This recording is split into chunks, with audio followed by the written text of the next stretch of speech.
आपके कॉलोनी मोहल्ले में बाबा जय गुरुदेव जी का सत्संग हो रहा है, तो कृपया आपके पास समय हो 10 मिनट 5 जितना भी समय हो आपके पास, तो समय को निकाल के सत्संग में जरूर आए। और यहाँ आपको कुछ काम की चीज मिल जाए तो वो जरूर लेके जाएं। गुरु महाराज कहा करते थे कि बच्चा जो सत्संग में आता है उसकी हर एक मनोकामना पूरी होती है। जो जिस भाव से आता है उसको वैसा फल मिलता है। सभी लोग एक ही भावना से सत्संग सुनने नहीं आते, सभी किसी न किसी भाव लेके आते हैं कि मेरे घर में ऐसा चीज हो जाए, मेरे घर में ऐसी चीज हो जाए। तो महापुरुष क्या कहते हैं कि आप तो केवल ज्ञान लेने आओ, केवल ज्ञान लेने आओ, प्रभु मिलने के लिए आओ। बाकी संसार की भौतिक चीजें तो आपको अपने आप ही मिलती है। जय गुरुदेव। महात्माओं का जो सत्संग होता है वो महात्मा ये नहीं कहते कि तुम भौतिक चीज मिलेंगे, लेकिन वो स्वाभाविक होता है। महात्मा के सत्संग में जाता है उसकी बाहर की चीजें और अंदर की चीजें दोनों ही चीज महात्मा प्रोवाइड करा देते हैं। और हम अगर जिस चतुर्वत के जाएंगे, जिस सोच के जाएंगे अगर नौकरी नहीं लगी तो नहीं मैं मानूंगा, या मेरे घर में कुछ ऐसा नहीं हुआ तो तुम तो गुरु महाराज की परिचय लगे यार, अपनी तो कुछ देने दे आओ। जब हम इस भावना के साथ आते हैं कि मुझे तो कुछ ना कुछ ऐसी चीज मिल जाए जो मेरे भगवान के भजन में, परमात्मा के भजन में मेरा मार्गदर्शन करे, वो मेरे भगवान के भजन में कहीं ना कहीं काम आए। तो सत्संग में हमें कोई ना कोई प्रसंग ऐसा मिलता है जो भगवान के मार्ग में पाने में बहुत काम आता है। तो एक बार महात्मा बुद्ध जी थे, तो वो जो साधन अवस्था में थे, ध्यान भजन करते थे, तो एक समय साधना में उनके वो भी आया कि वो एक चावल के टुकड़े पे अपना जीवन जीते थे। मात्र कितना? एक चावल का टुकड़ा था। तो वहाँ वो 5 सन्यासियों से बहुत प्रभावित हुए। बंदे गई दादा ले कि अभी तक हमने इतने गुरु देखे, कोई कुछ बताता है, कोई कुछ बताता है, लेकिन ये महात्मा में बहुत ज्यादा ज्ञान पड़ रहे हैं। तो उन्हें कैसे अनुमान लगाया उसका कि वो एक चावल पर खा रहे बस। ये मूर्ता में और ज्ञानता में अंतर क्या होता है? क्या हमेशा उसी महात्मा को ज्यादा मानते हैं जो बेचारा किसी न किसी चीज से परेशान हो, या तो भूखा मर रहा हो, या नंगा घूम रहा हो, या उल्टे सीधे कपड़े पहने हो, सिर्फ महात्मा की परिभाषा समझ लेते हैं कि ये महात्मा है। महात्माओं की ये परिभाषा नहीं है कि नंगा घूम रहा है, या पीले कपड़े पहन लिए, या लाल कपड़े पहन लिए, या सफेद कपड़े पहन लिए।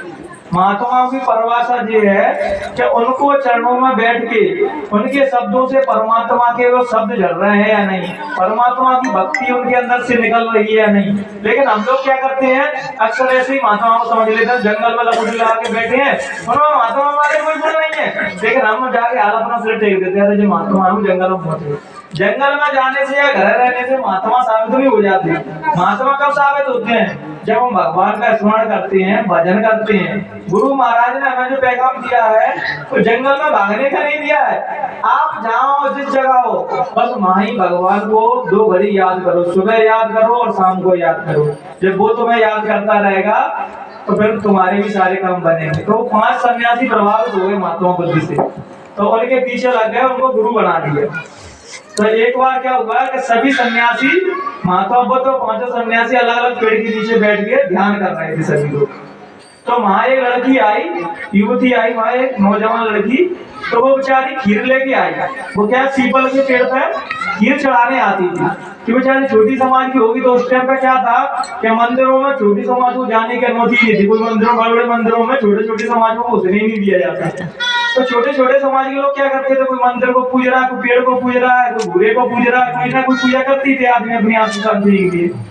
तो वो क्या सोचने लगी कि मैं आज पीपल के पेड़ को पूजने जाती हूँ, आज पीपल का देवता नीचे बैठा है। माता को तो देख के सोचने लगी आज देवता पसंद हो गए मेरी पूजा से, तो वो शायद आज प्रसाद खाने को खुद ही आ गए।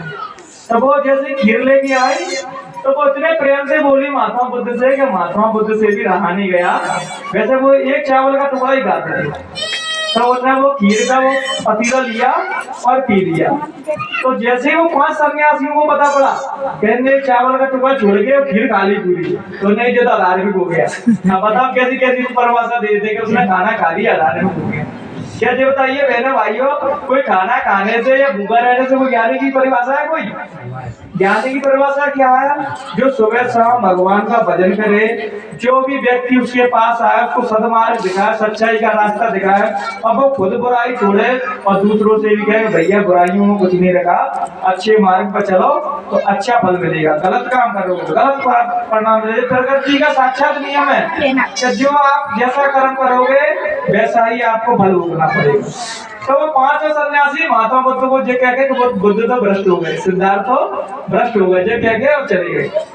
और महात्मा बुद्ध वो खीर खा के बैठ गए और वो उस परम ज्ञान को प्राप्त कर गए जिसको हम समाधि, इनलाइटेड पर्सन कहते हैं, या अनहाद वाणी, वेद वाणी, उसको परम सत्य को पा गए।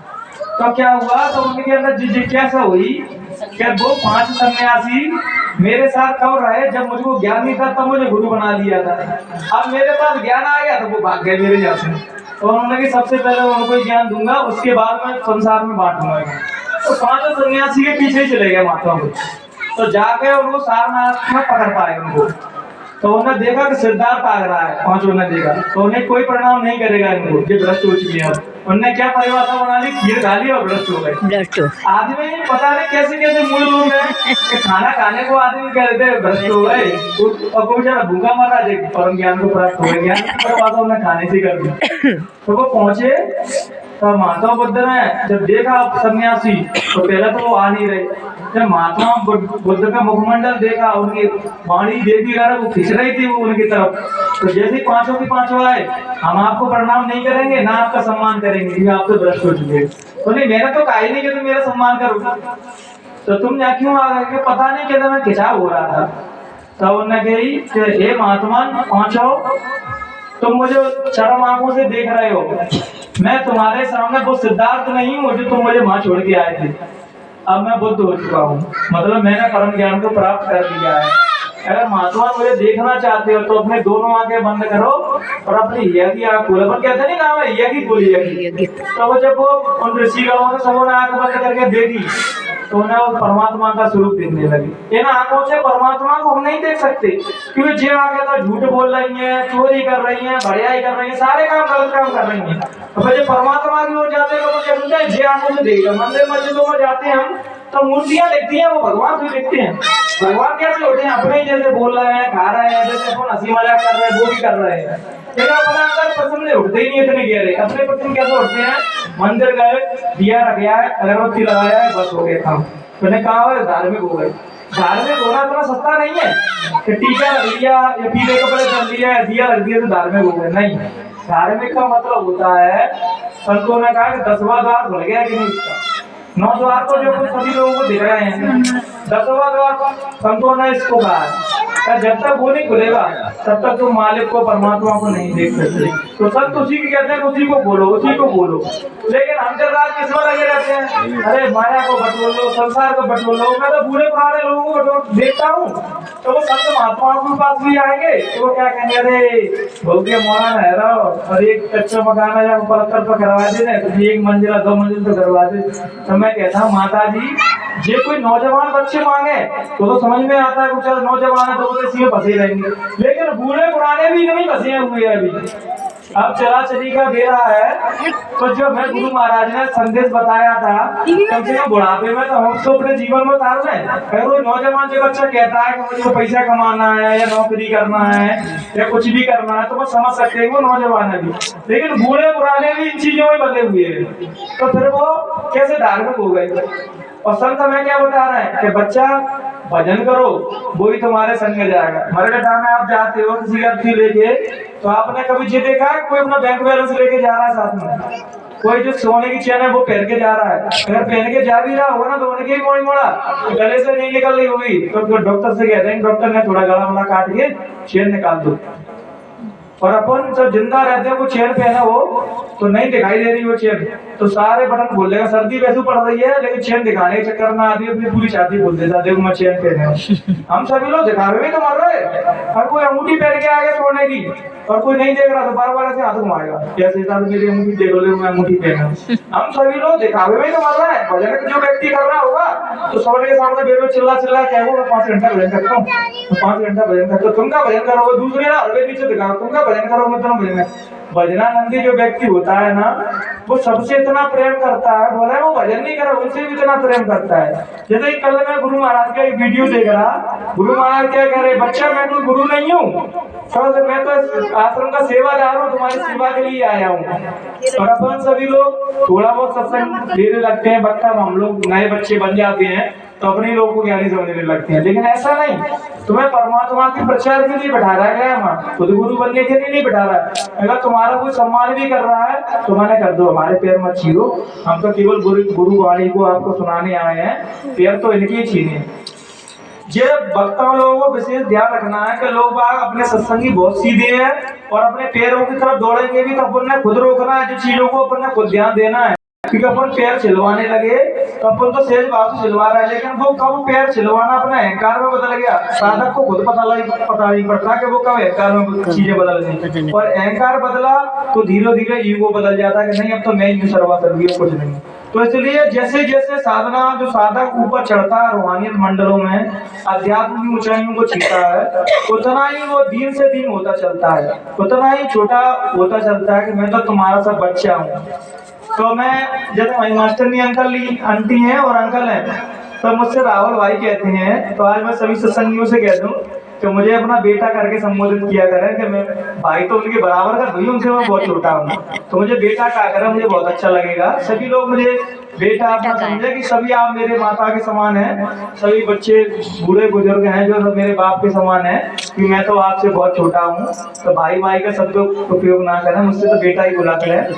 क्योंकि यहाँ क्या होता है कि जितने हम सभी लोगों से प्रेम करेंगे उतने ही हम मालिक के प्यारे करेंगे। मालिक से तो प्रेम कर रहे हैं वो बहुत अच्छी बात है, लेकिन हम सभी लोगों को भी आपस में प्रेम करना है और सभी लोगों के जैसे भी कष्ट पड़े तुरंत खड़े हो जाते हैं। गुरु महाराज किसी के लिए अवेलेबल नहीं हो पाते, तो सत्संगियों क्या सिखाया है कि सभी सत्संगियों इतना प्रेम से रहो कि दूसरा व्यक्ति जलने लगे, अरे बाबा जय गुरुदेव के लोग तो इतने अच्छे हैं कि एक दूसरे के लिए हाल खड़े हो जाते हैं। तो दूसरा व्यक्ति क्या होता है, प्रभावित होता है अपने गुणों से, अरे जय गुरुदेव से जुड़ रहा है तो जय गुरुदेव से जुड़ो। उनके सत्संगियों में इतना प्रेम है कि वो हाल खड़े हो जाते हैं किसी की मदद करने के लिए। तो जब मैं छोटी छोटी चीजें सीखनी पड़ेंगी। एक क्या हुआ, योगानंद नाम के एक संत हुए थे जो बहुत ही प्रसिद्ध हुए अपने भारत में। उनको बड़े बड़े जो एक्टर फिल्म कलाकार हैं उनकी बुकें पढ़ते रहते हैं। तो उनने अपनी एक जर्नी बताई, यात्रा बताई कि गुरु की बात ना मानने से क्या फल मिलता है। वो आश्रम में रहते थे और गुरु की सेवा करते थे आश्रम में, और अपने कॉलेज की जो पढ़ाई थी वो भी कर रहे थे। तो उस जीवन में वो बहुत परेशान हो गए क्योंकि कॉलेज की पढ़ाई, इधर गुरु महाराज के आश्रम में सेवा, लेकिन उन्हें भजन करने का और ध्यान करने का समय नहीं मिल पाता। तो परेशान होकर बार बार गए, गुरु महाराज मुझे हिमालय पर जाने हैं, गुरु महाराज मुझे हिमालय पर जाने हैं। तो गुरुदेव कहते हैं कि जो व्यक्ति आत्मज्ञान को प्राप्त कर लेता है, जो आत्मज्ञानी हो जाता है, तो योगानंद तो उसके साथ रहना चाहिए। हिमालय जाकर क्या करोगे, वहीं ज्ञान प्राप्त हो जाएगा। नहीं उन्होंने जिद पकड़ दी, नहीं मुझे हिमालय जाना है, हिमालय जाना है। तो ऐसे पूछते रहे, तो एक बार क्या गुरुदेव मौन रह गए, उन्होंने कोई उत्तर नहीं दिया उनको। तो उन्होंने क्या समझ लिया, गुरुदेव ने मुझसे कह दी हिमालय जा। तो बगैर गुरु की आदेश से वो हिमालय चले गए। हिमालय गए तो उनके प्रोफेसर ने क्या किया, जो कॉलेज में पढ़ाते थे उन्हें प्रोफेसर, उन्होंने कह दी कि हिमालय में एक ऐसे संत रहते हैं जो सोए ही नहीं है कभी, वो इतना भजन करते हैं कि वो सोते ही नहीं है। तो उनसे मिलने की उनके अंदर ललक जगी कि उनसे मिलना है मुझे। तो वो वहां गए तो उनको रास्ते में एक मंदिर मिला। तो वो जानते थे कि मंदिर मस्जिद में कुछ है ही नहीं, परमात्मा तो मेरे अंदर ही है। तो उन्होंने क्या, वहां सर नहीं झुकाया मंदिर में। तो एक वहां बुजुर्ग आदमी बैठा था, उन्होंने देख लिया, इन्हें सर नहीं झुकाया। आगे जाकर उन्होंने बुजुर्ग आदमी से पूछा कि महाराज तो संत के जाने के लिए रास्ता कौन सा है। तो उन्होंने तो खुन्नस भरी है, मंदिर के सर नहीं झुकाया। तो उन्होंने दूसरा रास्ता, गलत रास्ता बता दिया कि तुम जाना है। अब तो तुम गुरु की अवहेलना करके आओ तो फंसोगे उल्टे। तो उन्होंने क्या किया, गलत रास्ता बता दिया, तो गलत रास्ते में चल गई। तो काल बहुत दूर चल गए तो उनको कुछ दिखाई नहीं दिया। हिमालय में रात हो गई तो शेरों की आवाज आने लगी, जानवरों की आवाज आने लगी, तो डर भी लगने लगा। तो उन्होंने सही रास्ता दिखाया है, गलत रास्ता दिखा दिया मुझे।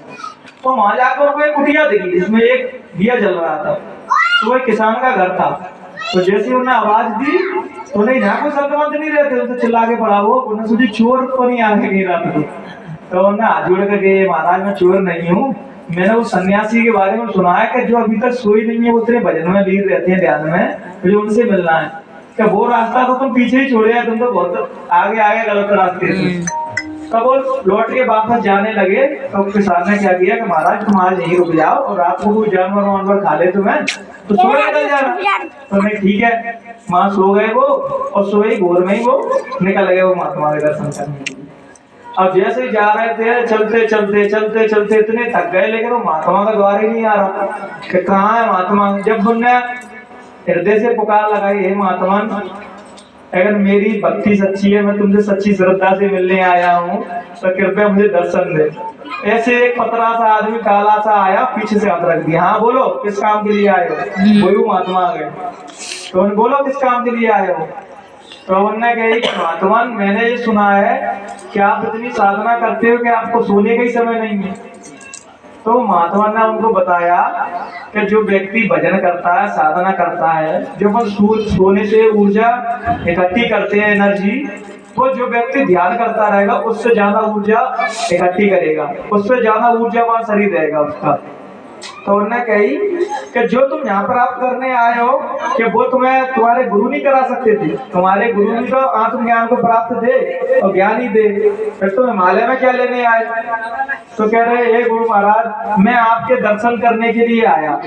तो वो कह रहे कि जो गुरु नहीं दे, जो गुरु कर सकता है वो कोई भी नहीं कर सकता, इसलिए जो तुम्हें मिलेगा वो तुम्हारे अंदर ही मिलेगा और तुम्हारे गुरु महाराज के रहने के वहीं पास में मिलेगा और कहीं नहीं मिलेगा। इतना उनके ज्ञान की बातें हुई और वो अंतर ही अंतर अपने गुरु महाराज से क्षमा मांगने लगे। हे गुरु महाराज मुझसे गलती हो गई, मैं क्रोध में गुस्से में आपको छोड़ के संत से मिलने आ गया और संत ने मुझे कोई उपदेश सुनाए कि तुम जो भी मिलेगा अपने गुरु महाराज के नहीं मिलेगा और कहीं नहीं मिलेगा। तो जब वो आए अपने गुरु महाराज के यहाँ तो उन्होंने कहा गुरु महाराज आप सही कह रहे थे, कैसे ज्ञानी व्यक्ति के पास रह के ही ज्ञान को प्राप्त किया जाता है, ना कि हिमालय में। जैसे हम हिमालय में गए तो हिमालय में जो साधना करते हैं उसको तुम घर पे भी कर सकते हैं, और जो व्यक्ति घर को कहते हैं कि जो व्यक्ति घर पे नहीं पढ़ता होगा और फिर जो कल्पना करेगा भी नौकरी लग जाए तो कभी नहीं लगेगी उसकी नौकरी, क्योंकि कोचिंगों पे इंस्टीट्यूटों पे उतना ही पढ़ाया जाता है, घंटे के हिसाब से उतने पैसे लिए जाते हैं। आपको 24 घंटा कोई नहीं पढ़ा सकता, आपको स्वयं घर पे पढ़ना चाहिए। कोई भी काम हो अगर आप उसको लगन से करोगे, सच्ची श्रद्धा से करोगे, उसमें 100% आपको लाभ मिलेगा। जब आप मेहनत और ईमानदारी से अपना काम करोगे। जब वो योगानंद उनके यहाँ आ गए और फिर उन्होंने ज्ञान प्राप्त कर लिया तो उन्होंने एक बुक लिखी कि साधक को कैसे रहना चाहिए, साधना के सारे उन्हें नियम बताए। जो आज पूरे भारतवर्ष में बड़े बड़े जो लोग हैं, बड़े बड़े धनपति हैं, जो बड़े बड़े सेठ साहूकार, वो उस बुक को पढ़ते हैं, साधना कैसे करनी चाहिए, मन हमारा कहाँ धोखा देता है। तो उन्होंने वो अपनी यात्रा की कहानी भी डाली कि मैं कैसे भटका था। तो मैं कहीं भी काशी कैलाश में जाने की जरूरत नहीं है, सब काशी और कैलाश हमारे अंदर ही बैठे हैं, लेकिन हम अंदर देख क्यों नहीं पाते। काम, क्रोध, लोभ, मोह, अहंकार, ईर्ष्या, राग, देश, छोटा बड़ा क्या क्या हमने बुराइयां अपने अंदर डाल रखी हैं, और फिर भगवान हमें कैसे दिखेंगे। वो कहते नहीं हृदय के पट खोल तो पिया मिलेंगे, तो अंदर के पर्दे तो खोलो अपने से वो मिल जाएगा। वो कहीं तुमसे दूर तो ही है, वो तो तुम्हारे पास में ही बैठा हुआ है, लेकिन वो दूर हमें किसी लिए दिखाई दे रहा है क्योंकि हमारे वह अंतःकरण शुद्ध नहीं हुआ। और संत फरमाते हैं कि अंतःकरण शुद्ध कैसे होता है, जब हम रोते हैं, जब रो रो के हमारा अंतःकरण शुद्ध हो जाता है तब हम परमात्मा के मिलने योग्य हो पाते हैं। अरे बहुत से लोग जाते हैं उनकी आंखों में आंसू ही नहीं आते, चाहे कितनी गहरी से गहरी बातें सुन रहे हैं पर रोते नहीं आते। तो फिर वो कहते हैं हमारा भजन ही नहीं बनता, जब तक तो पिघलो ही नहीं, पिघलेंगे तो मोम नहीं बनोगे तो फिर जलोगे कैसे, पिघल जाओगे तुम और जलने लगोगे। तो कहते दिया जल जाता तो अपने आप प्रकाश फैलने लगता है। कोई आत्मज्ञानी आपके समीप हो, उसकी बातें हो आपको बहुत प्रभावित करती हैं, और एक कथाकथित लोग हो उनकी बातें आपका कोई प्रभाव नहीं डाल पाते। कारण क्या है कि उन्होंने अपने जीवन में पहले खुद साधना की, खुद भजन किया, खुद तपे, तो उसके बाद दूसरों को उपदेश दिया कि बच्चा आप लोग भजन करो। अब संत महात्माओं की बात इसलिए 45 करोड़ लोग इसलिए प्रभावित नहीं हुए, जिससे प्रभावित हो रहे उन्होंने 18 घंटे साधना की। तब तुमसे कह रहे हैं कि तुम 1 घंटा कर लो और तुम्हारा काम बना दूंगा, लेकिन हम 1 घंटे में क्या करेंगे? ये माला तो भर रही है, लेकिन मोड़ा क्या कर रहा है, मोड़ी क्या कर रही है, गैया ने सानी खा ली कि नहीं, वो गैया ने बछड़ा तो झूठे वो यही सोचते रहती है। हम पहले ये सोचे कि पहले भजन की एक तो ना 2-4 अच्छी प्रार्थना मोबाइल में सुनो या बैठ से पढ़ो, बिना वेदनाथी और 2-3 आंसू गिराओ।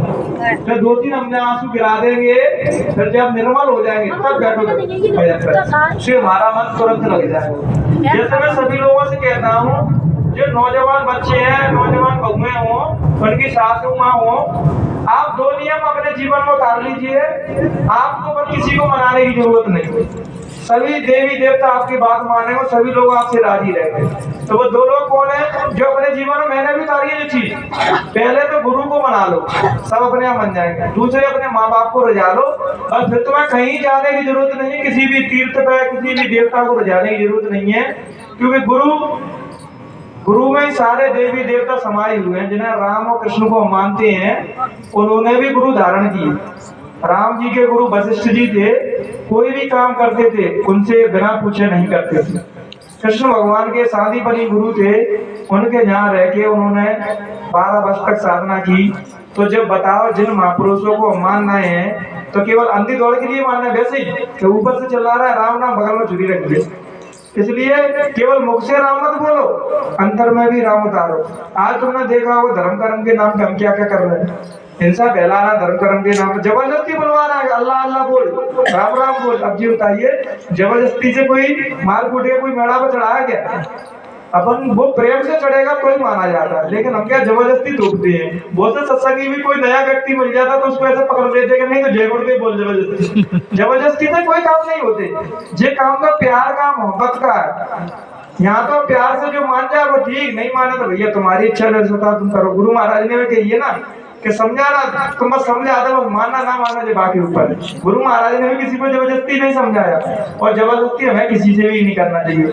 और जबरदस्ती जब बैठ करते भी है कोई काम तो उसका हमें कोई फल नहीं मिलता। इसलिए सब स्वेच्छा से कोई काम करते हैं। जैसे कहते नहीं, जैसा सत्संग में मैंने कह दिया कि अपने सास ससुर की इज्जत करो, माँ बाप की इज्जत करो, तो आज जो लोग प्रभावित हो गए तो 2 दिन इज्जत करेंगे, 3 फिर गाली दे लगेगी। तो ऐसा कोई कुछ नहीं होगा, वो तुम्हें जीवन में उतारनी पड़ेंगे। वो अच्छा ही कम करती है जब हम भजन करते हैं और हमारी इंद्रियां कंट्रोल होने लगती हैं, काम क्रोध गुस्सा सब कंट्रोल होता है ना, फिर हमारे अंदर दीनता, प्रेम, संपूर्ण मानवता के लिए प्रेम अपने आप ही उमड़ता है।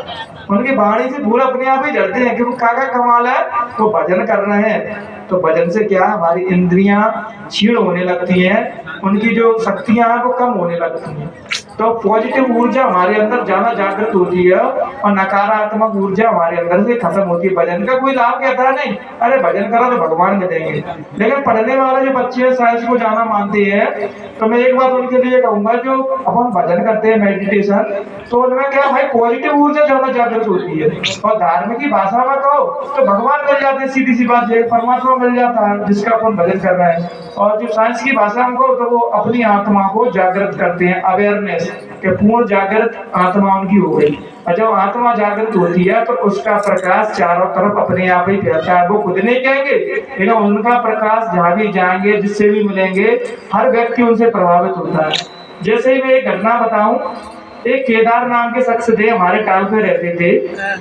तो सभी लोग, हम तो जय गुरुदेव का प्रचार करते थे, गुरु महाराज भी मानते थे, तो वो लोग गाली देते थे, नहीं यार तुम्हारा जय गुरुदेव को भगवान से बड़े तुझे, कृष्ण भगवान से बड़े तुझे, राम जी से बड़े तुझे।